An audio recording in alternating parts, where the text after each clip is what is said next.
Welcome to Sim Allowance. My name is Valérie and I haven't filmed a video since August of 2020, so I thought today I'd do a little recap of the end of my year.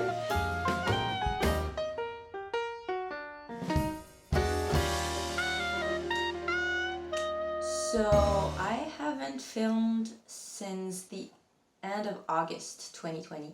Actually, I filmed two videos that I never posted. One of the main things that stopped me from making more videos is that I really didn't like the visual and audio quality of my videos, and that really bugged the perfectionism out of me. I made a couple of really cool things in the fall, but also I was disappointed by many of them, so sharing them was like eh.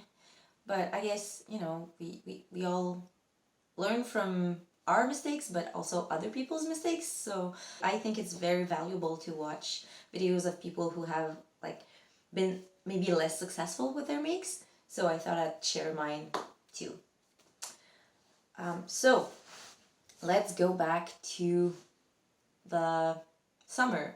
As I'm saying that, I'm looking through my bedroom windows and it's been snowing for the last couple of days, so we have a lot of snow on the trees and in the street and in the park. It's lovely, but also winter is long. Anyway, so August, summer, warm weather, that was fun. One of the things I really liked in August was that I was sort of nannying two little girls part-time, and I taught them to knit and hand sew a little bit.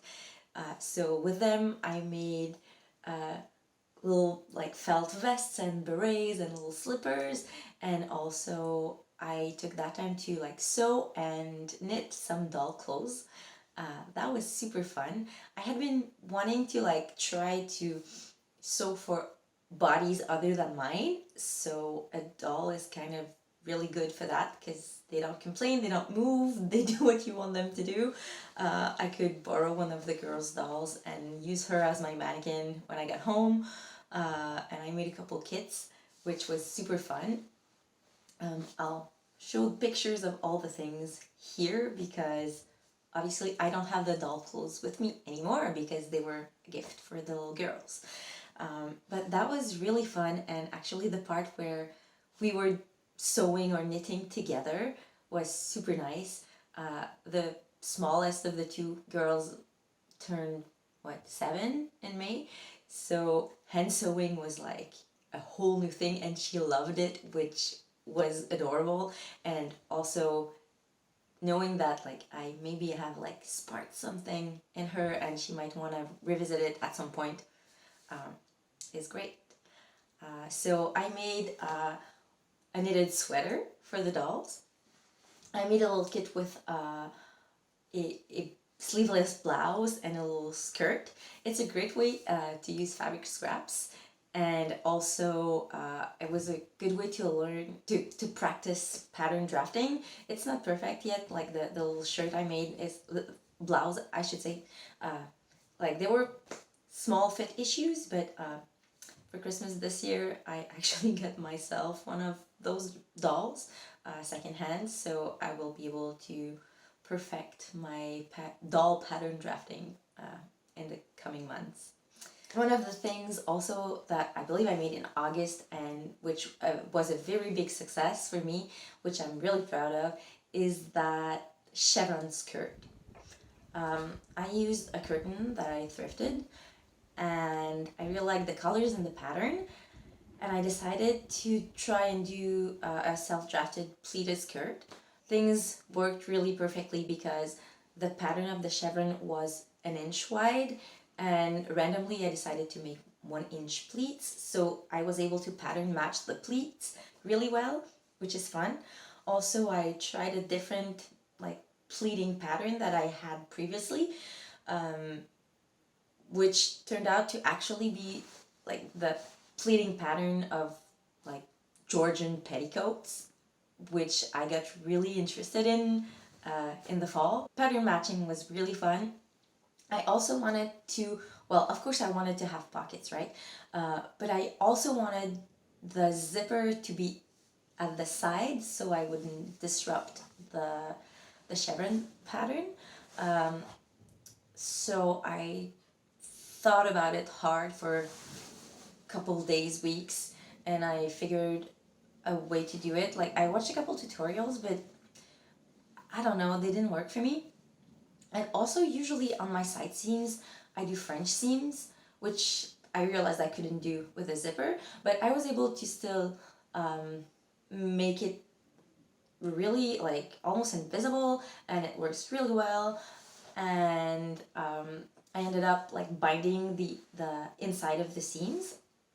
And I also did a lot of handwork on this skirt because I've been, well, like a lot of people, watching a lot of videos by Bernadette Banner and Morgan Donner and other historical costumers, and I wanted to work on my hand sewing skills. So I sewed all of the bias binding inside by hand and stuff, which was like kind of useless, but also it was good practice. So next in September, I made a Hawthorne dress, so by Colette Patterns.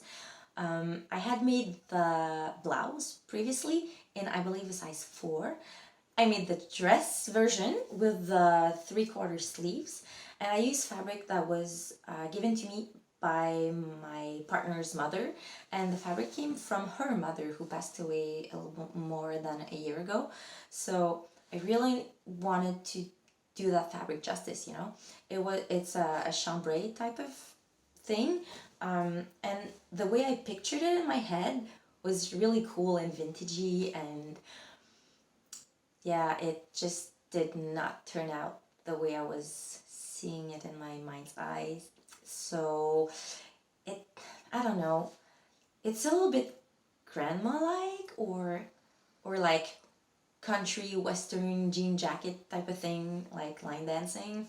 So I'm not a super huge fan of that. So that's why it's not finished. I like worked really hard on it. I was super patient, doing like making sure I was finishing everything right. I was my first time making a placket for the sleeves. The first one turned out really well. The second one, like, not so bad, like not as well, but it wasn't like totally horrible either. But then when I almost finished it, I tried it on and it was way too big because I made a size 8, because the blouse had been a little snug, so I wanted to accommodate for the COVID body, I guess. But I overcompensated. So since I had added pockets in the side seams and made French seams, it was kind of complicated to make it smaller. Also, it's a buttoned up shirt dress, so I couldn't make it smaller from the front, couldn't make it smaller from the side, so I was like, ugh. Also, I'm still a little bit scared of my buttonhole attachment on my sewing machine. Even though I really like watching it work, it's really cool, but I'm having trouble like aligning all the buttonholes. So on the front of the skirt, like they were a little bit zigzaggy, and that was, yeah, so that's one of the other things that I wasn't super happy about. So it still needs to be hemmed and have the 2 buttonholes and buttons attached to the sleeves, and the top buttonhole I unpicked before I opened it, and I want to redo it so it's more in line with the other ones. So that's all that's left to do on it. And I tried it again at the end of December, and yay, it's not that big anymore. It's a little bit, like, there's a little bit of ease, still more than I would like to, but I think if I cinch it with a belt, it's gonna be fine. And yeah, I realized that I just really hate hemming circle skirts, which is a shame because I love the look of circle skirts. So I just need to bite the bullet, finish the dress, and wear it a couple times and see actually if I like it or if it's granny-like. Maybe I'll end up finding it super comfy and wearing it all the time. Hopefully. The next semi-fail that I made in the fall is a black gathered skirt that I self-drafted. Usually when I make gathered skirts, I make them 3 times as wide as I am. But like it's nice, it's well made, it fits well, but I realized that I knew I had a short torso, but I had never really realized that the space between my floating ribs and the top of my iliac crest is very small. So the if I cinch in my waist, it basically makes a shelf, and I find it makes me look wider than I am and like with bigger hips than I have. So that's what's bugging me about this dress. It's not the skirt's fault. It's just the way I'm built, and I just need to like live with that and own that. I still wear it. I wore it like 2 days ago. But yeah, if I see myself in a mirror, I'm like, oh, it doesn't look the way it feels.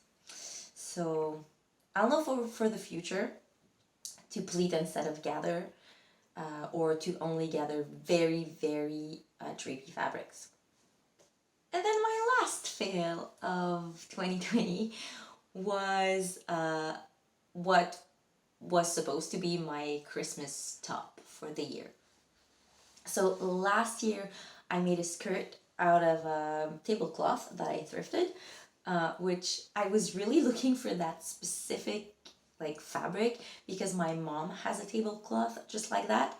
So I was hoping, basically I looked for it for over a year, and last year I found a tablecloth just like I wanted, and I made a skirt out of it, and there's enough for a top. So a Christmas or two ago, I got the Colette crepe pattern, and so I thought it would be a good occasion to try it and like have it be my wearable toile of it. So the crepe dress is a wrap dress, but it closes in the back. So it's really pretty. It makes a really nice V shape in the back, and I thought maybe I can like turn it into a top with a peplum, so I can try the fit of the bodice. I pretty much assembled almost all of it. I was just at the step of like pleating the peplum in, which is just a long rectangle, and then trying it on. It just didn't work. I have a sway back, I have a short torso, and I have narrow shoulders. So the back was just way big. The front was fine, but the back was super big, and because it's a wrap in a V shape, I didn't know how to fix it. Plus, it's plaid, so I had pattern matched all of the lines like at the sides, and if I was gonna fix the mistake, it would not be matching anymore. I don't know if I'll ever finish it. I was really bummed out. As we say, c'est la vie. I just realized I never mentioned what I'm wearing, so let's do that.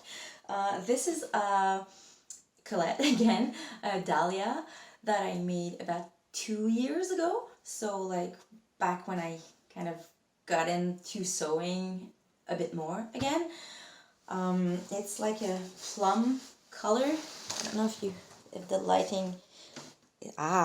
So it's gathered here, and I added some gathers at the side of the sleeves because it's a raglan sleeve, and it was sticking out, and I didn't like that. So back to what I made at the end of 2020. There are 2 more things which luckily turned out amazing, and I'm so happy about them because they're knitting projects and they take a lot of time. So it's basically 2 of the same one. So we'll start with, it's 2 sweaters. The first one I made for myself. It's the Whitmore sweater by, well, I think it used to be Taylor Studio, but now she goes by her name. It's Amy Loudon, not sure, sorry. It's a beautiful sweater with a lacy yoke.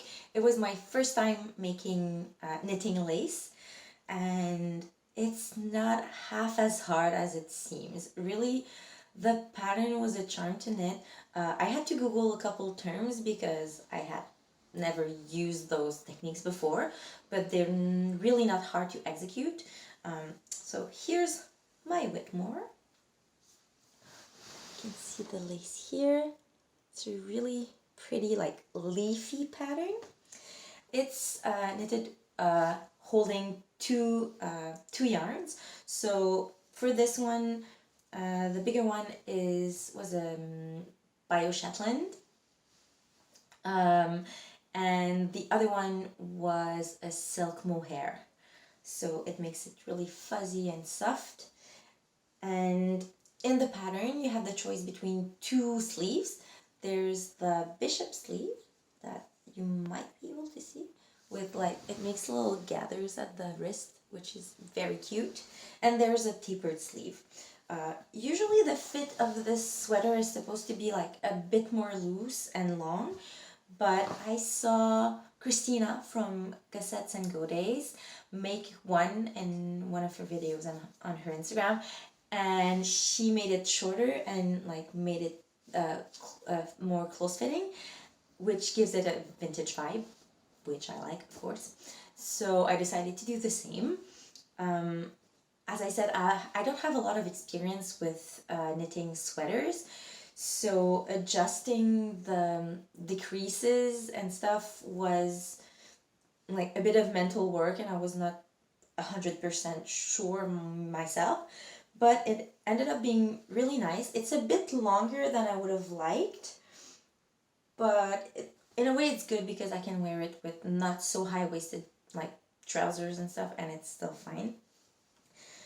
The main mistake I made knitting this is that it requires size 4 millimeters needles, and I have a pack of like interchangeable needles, and my 3.75 and my 4 were like not where they should have been, so I knitted the whole thing with 3.75 instead of 4 millimeters. And I just realized that like while I was knitting my like second sleeve, so I was not gonna undo it. But I think it makes for like a fabric that is a little bit thicker and a bit less flowy. But I mean, we can still see the lace fine. It's just not as like light as it would have, I guess it's meant to be.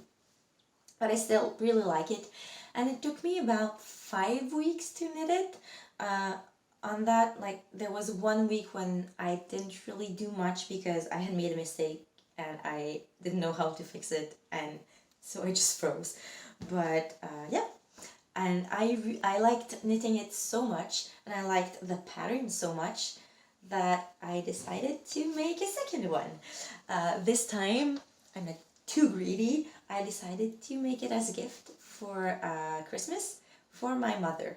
So we're basically the same size, so I knew I could try it on and it would be fine. I still have it with me because, you know, lockdowns and things like that, so we weren't able to see each other for Christmas. Here's her sweater. I'm supposed to mail it to her. I kind of really like it. I don't want to get rid of it. But also, I don't know, I'm worried that it would get lost in the mail or something. But anyways, this one was also made with 2 yarns, but this time I used merino wool and instead of the Bio Shetland, and also silk and mohair blend. This one is dyed in Montreal, so it's very local, and it has little speckles of other colors, which just gives it a bit more, I don't know, interest in texture, so it's not solid blue. For this one, I made the tapered sleeves that come with the pattern, and I made the bottom like as indicated in the pattern. So there's like, you basically don't decrease until you get to the ribbing at the bottom, so, and then it creates this like gathered effect. which is really cool. For this one, I used the right size needle. With the blue, you can see the lace really well. I made one size bigger. So for the purple one, I made the extra small. So basically no ease on me, and no positive ease on me. And for this one, I made the small, which has a little bit of positive ease, and I blocked it like really to the size in the pattern. It's so soft. The merino compared to the Shetland. I mean, the Shetland is not like scratchy, but this one is so soft. I really like it. So I'm thinking I might get more and make myself another one. Although I've seen on Amy's Instagram like last week that she's working on a cardigan pattern of the Whitmore. So I don't know. I want them all.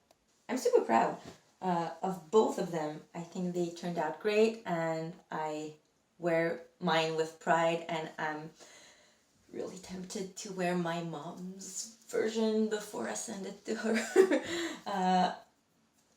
Yeah, and I think she will really like it. So, I've had to change location because my downstairs neighbor decided it was karaoke time. You might still be able to hear her a little bit. Sorry. Looking back at my 2020 sewing year, there are like many really cool things that I'm really proud of. I made way more things that I ever hoped I could. Of course, the pandemic helped, but I think like I improved a lot by having the opportunity to make more. I started this channel, which I haven't been very active on lately, but it's still there, and I still made a couple videos, so that counts. I made my first pair of socks, knitted socks. I knitted my first sweater and made 2 more, which is great. I forgot to mention that, but I also made something for someone else. So I have a friend, for her birthday, he asked me if I would like to make her a dress, and that's, as I said, it had been on my plans to like try and make garments for other people, and we have very different body types, so I was super happy to work on that. She chose the Dirando Magnolia dress, which I've made twice already, so I know the pattern. And so far I've only made a toile. Fitting is hard when you can't see people in person, so, but it's still like something I made, and I'm pretty happy with that. Yeah, so I'm really happy that I at least started like being able to fit things on someone else. So that's basically my bigger like things of the year. I'm really happy with that. So I guess it concludes my video for today. I hope you enjoyed it, and I hope to see you again soon for another video. In the meantime, stay safe and keep sewing. Bye!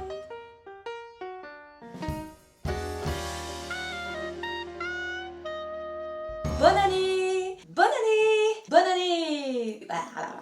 Bonne année! Bonne année! Hey! Bonne année! Bonne année! No.